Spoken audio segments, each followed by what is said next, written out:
Ukraine's military sinks a Russian submarine and gets long-awaited U.S.-made F-16 fighter jets.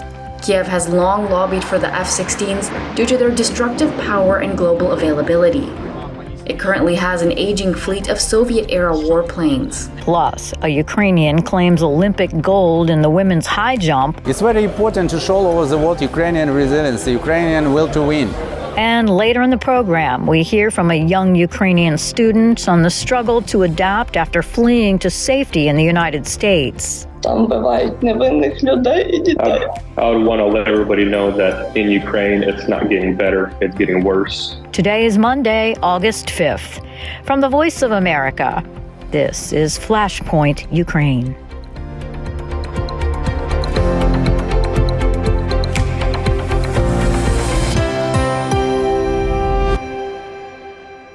Good evening, I'm Lori London. After more than 29 months since Russia's invasion, Ukrainian pilots are now flying F-16 fighter jets put on display Sunday by President Volodymyr Zelensky, who said the planes will boost the country's war effort against Russia. Our coverage begins with Arthi Tayaparan with Reuters. Jets are in our sky, and officially today you see them, and it's good that they came and we can use them. Ukrainian pilots will now be flying in U.S.-made F-16s for operations within the country, said President Volodymyr Zelensky on Sunday. The long-awaited fighter jets arrived more than 29 months after Russia's invasion of Ukraine. Zelensky said, however, the country still did not have enough jets or pilots. But he noted many soldiers are now undergoing training. It remains unclear how many jets Ukraine received and how much impact they will have on the battlefield. Kiev has long lobbied for the F-16s due to their destructive power and global availability. It currently has an aging fleet of Soviet-era warplanes. We had hundreds of meetings and talks to strengthen the capabilities of our aviation, to strengthen the capabilities of our air defense system, of our defense forces. We often heard it is impossible as an answer, but we still made our ambition, our defensive need possible. Now this is reality in our skies. F-16s are in Ukraine. The new jets come equipped with a 20mm cannon and can carry bombs, rockets, and missiles. Russia has been targeting bases that may house the F-16s and vowed to shoot them down. Arthi Tayaparan with Reuters reporting.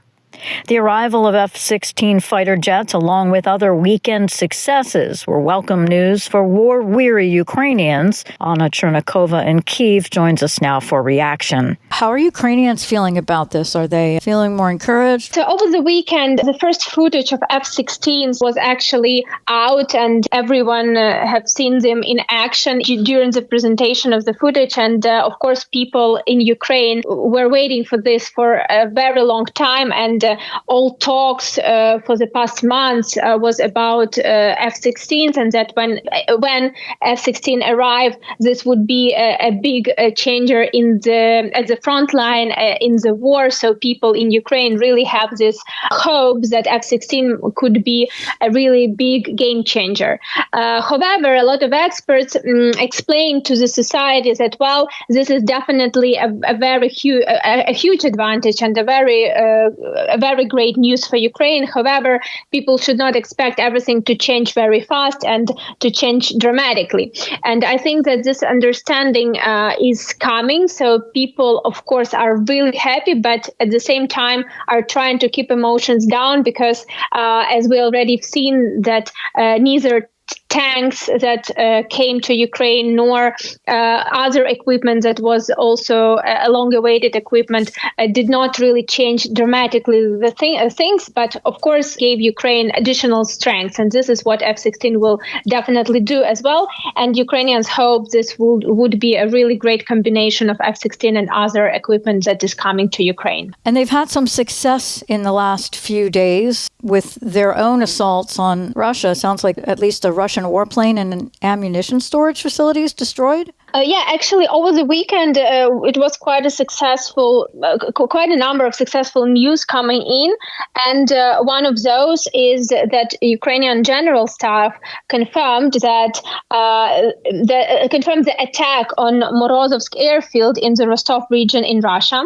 And Ukrainian military reported that the ammunition warehouse was destroyed, and one of the Su-34 jets that were located there was possibly also heavily damaged. So more information and more details are still coming, and we're still waiting for the confirmation. We cannot verify this independently, but according to footage which is available, the destructions are quite significant. And also over the weekend, Ukrainian General Staff confirmed the destruction of Russian submarine and also heavy damage of couple of C-400 air defense systems in Sevastopol. So over the weekend, Ukrainian forces were quite active, and even confirmation from General Staff came right after the operations were implemented. So they destroyed a submarine. That seems like a pretty big deal. Yeah, it's a huge actually. But again, not much details available, but it is confirmed that it is destroyed.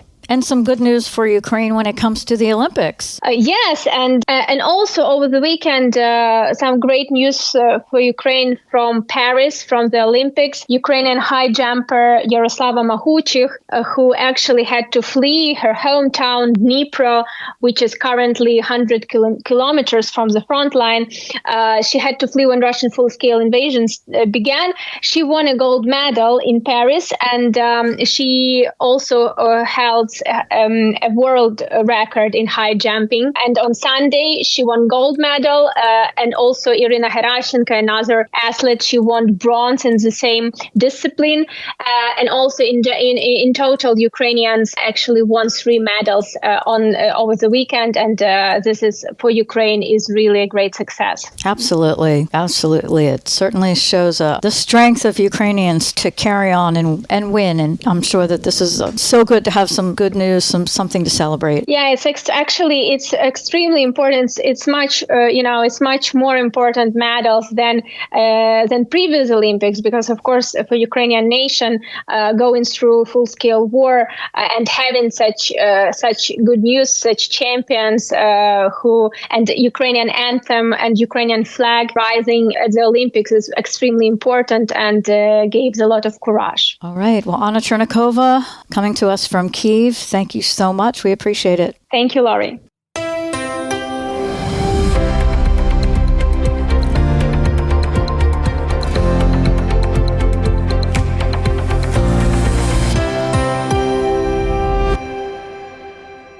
As Russian forces continue to target Ukraine's energy grid, solar panels, battery stations, and generators have become allies for Ukrainian homeowners as they start preparing for yet another winter of Russian attacks on their nation's power grid. Leja Bakalets reports from Kyiv. Alina Beskrovna lives in the City of Flowers residential complex in Kyiv, Ukraine. She says it is comfortable except when huge power outages occur. Я, наприклад, на 12-му поверсі живу, пішки спустився з 12-го поверху. Beskrovna says she lives on the 12th floor and elevators don't work. It is also impossible to prepare food because her stove is electric.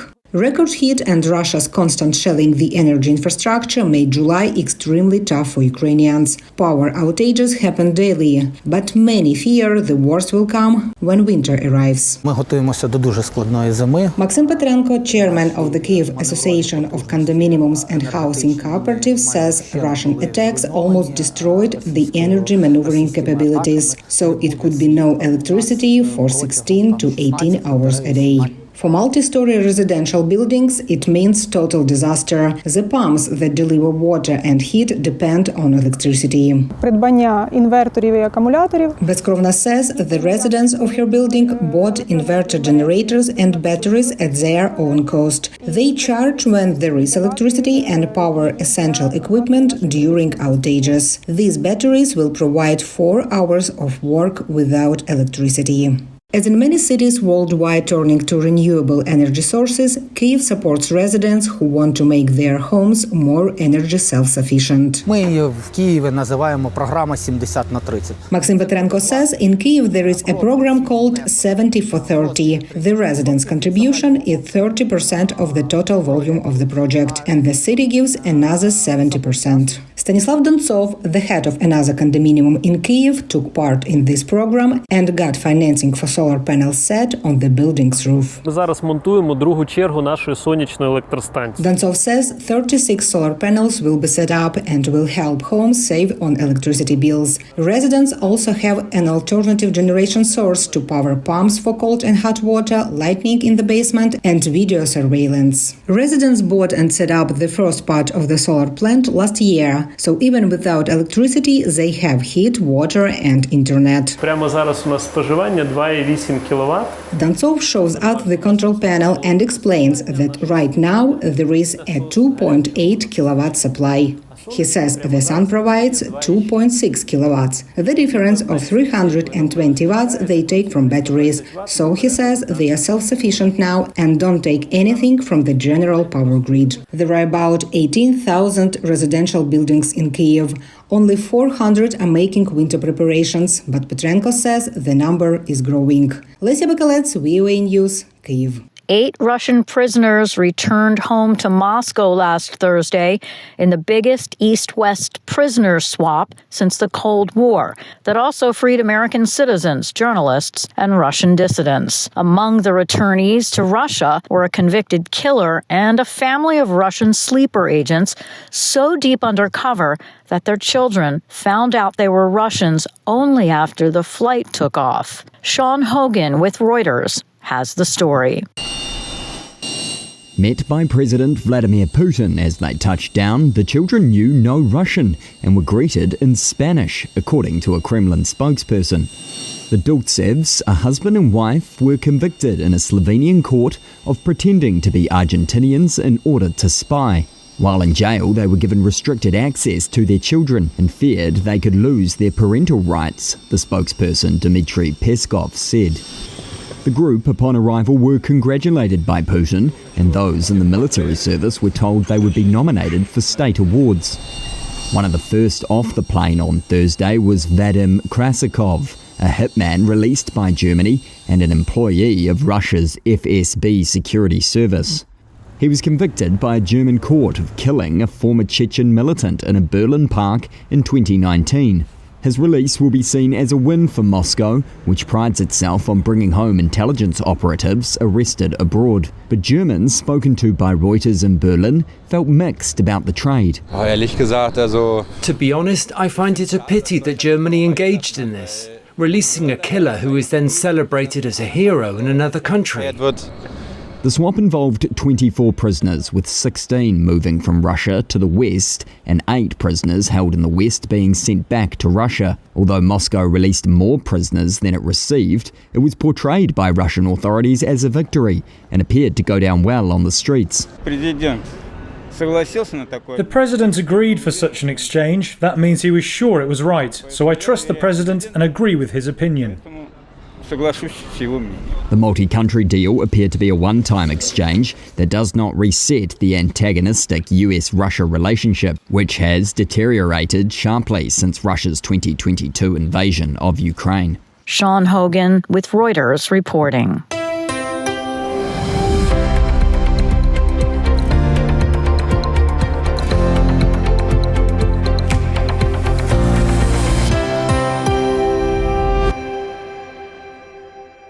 You're listening to VOA's Flashpoint Ukraine.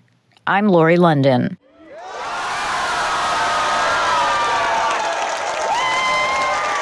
Ukrainians in Paris celebrated Sunday as they watched Yaroslava Mahuchiv, who fled her home in Dnipro after Russia's invasion of Ukraine in 2022, claimed Olympic gold in the women's high jump. She did so just weeks after breaking a world record that had stood since 1987 with a leap of 2.10 meters. I feel that I'm ambassador, not only like me, like high jumper, but for all Ukrainian people from Ukraine. And I show that We continue fighting and we'll never give up. The war in Ukraine has killed hundreds of the country's most promising athletes, but that hasn't stopped Kyiv from sending a 140-member Olympic team to the Paris Games. Some athletes have been directly caught up in the conflict. Others watch and worry from outside their homeland. Lisa Bryant has more from the French capital.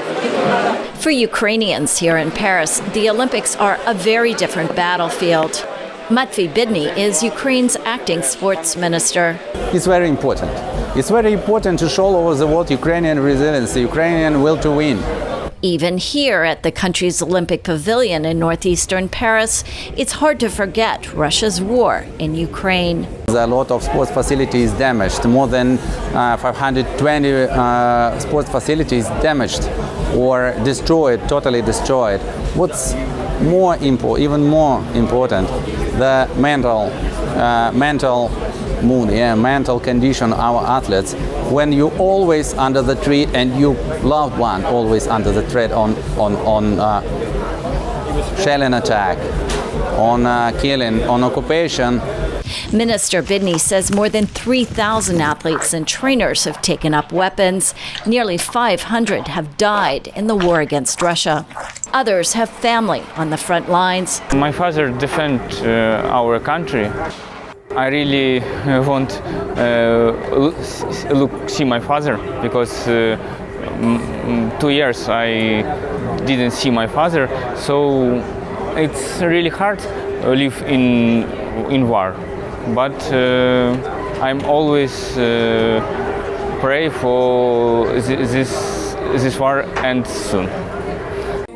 Badminton player Polina Borova lives and trains in Italy, but Ukraine isn't far from her mind. It's always very hard mentally to prepare, to understand, to accept, and to go and fight, because especially when you go on court, you want to show the best for Ukraine, you want to make country proud, you want to make people proud of you. Politicians, but also fans from all over are coming here to support Ukraine's athletes. I'm very happy to be in this place and see how they also carry the message, and the two-sided message, to be part of the world community while still fighting. On behalf of world community, Ukraine is fighting. Ukraine's team has already won Olympic medals here, giving Ukrainians back home something to cheer about. Lisa Bryant, VOA News, Paris. Imagine growing up in a peaceful democracy, just finishing high school and preparing for college when everything changes. Your future is uncertain as your country is now in a brutal war for its very existence due to a violent Russian invasion. I spoke with one such young woman. 2 years ago, Anna from the Rivne region in northern Ukraine escaped to the U.S. by herself when she was just 21. Through an interpreter, Anna spoke of the painful decision to leave her family and the support she received through Hope for Ukraine's Summer of Hope, a 5-day summer camp that provides a sense of normalcy and joy amid challenging times. Нас розбудило то, ми жили біля дороги. I was at my sister's house at 7 in the morning when the war started, and we were living right by the road. І ми проснулися із-за того, що їхало дуже багато танків. And we woke up from the noise of the tanks driving on the road. Та їхали наші танки українські туди наперед захищати Україну. It was Ukrainian tanks going to the front to protect Ukraine. На тих танках сиділо дуже багато людей, хлопців наших молоденьких. І моя сестра каже: Аня, вони всі їдуть на смерть захищати Україну. Our warriors were going to die to protect Ukraine for us. Я приїхала сюди зі своєю сестричкою Оксаною і Машею. I came here with my two sisters, Oksana and Masha. Вони жили біля Бахмута на Софіївській Борщагівці 20 хвилин. They lived 20 minutes away from me on the same street. І вони приймали з Бахмута Ірпеня, благодать церкві, людей, яких привозили з Ірпеня, з Бахмута, людей, які сиділи 13 днів без води і їди. And thanks to the support of the local church, her sisters were able to except children from the front lines that they were without food and water for 13 days. Вони спускали з батарей воду, щоб хоч якось вижити в підвалах. They were in the basements and they would drain the water from the heating system so that they could survive somehow. І коли біля їхнього дому, коли вони виходили з церкви, буквально 1 хвилина біля їхнього дома полетіли осколки від ракет. Всі машини стали чорні, і 2-й, 3-й поверх остався без вікон. And where my sisters were living, about not too far from the house, there was rockets flying, and all the shrapnel from the rockets destroyed all the windows from the 2nd and 3rd story. І тоді була остання капля, коли нам тато сказав зібратися і поїхати в США. And after that incident, my father would tell me, it's time for you guys to pack your bags and go to the U.S. Я дякую Бога за США, що так прийняли. Тут мирно зараз і спокійно. I thank God for U.S. that they accepted us, and it's very quiet and peaceful here. Are your parents still in Ukraine? Да, мої батьки в Україні і мої молодші брати, сестри залишились 7. Yes, my parents are still in Ukraine, and 7 of my younger siblings are still in Ukraine as well. So now, where are you here in the U.S.? And tell us a bit about what you've been doing with Hope for Ukraine. I know you participated in that. Я зараз в Вілморі, Кентакі. Так, ми їздили з церквою Ukrainian Pentecostal Church. Там в цій церкві понад 300 сімей з України. Currently, I live in Wilmore, Kentucky, and yes, we did go with our church, Pentecostal church, to the camp, and currently in this church, there's about 300 families from Ukraine. Я в захваті була про цей кемп. Це був благословенний час. Було багато активності, прогулянок. Ми каталися на скоростних машинках, на канатах, на канатних доріжках, молилися, слухали старших, слухали Слово Боже, вони нас навчали. Було мирненько, спокійно. A great experience for me, and we went out and did different activities. We went out and drove different cars around, meaning in a park that they took us to, and did zip lining there, and also spent time with the elders of the church and reading the Bible and doing services together. What did it do for you personally, given the experience you're going through, and maybe being able to be around others that are also in a similar situation? Ми як то забулися трошки, що там відбувається.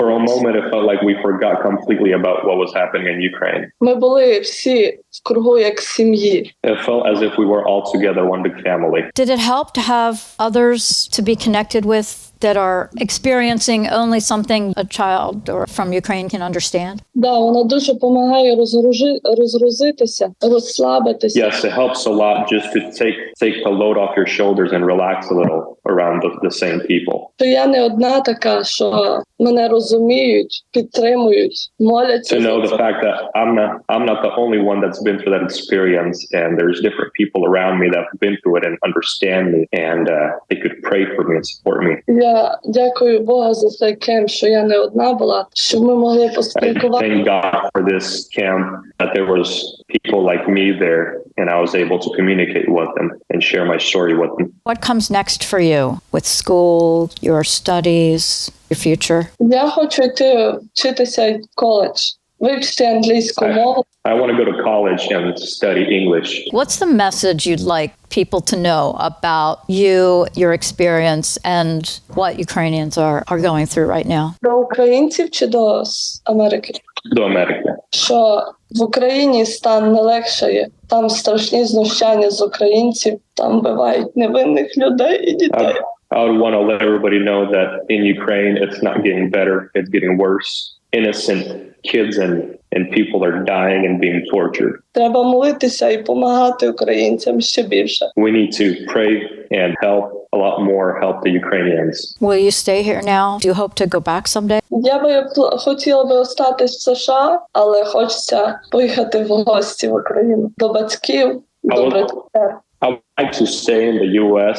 for the rest of my life, but I would like to go to Ukraine and visit my parents and siblings. That was 23-year-old Anna, who fled to safety in the U.S. from her home in the Rivne region of northern Ukraine after Russia's invasion. And that'll do it for us today. Stay up to date with continuing coverage on Ukraine and news from around the world 24 hours a day at voanews.com. And on social media, just follow VOA News. On behalf of all of us here at VOA, we thank you so much for listening. Until next time, I'm Lori London.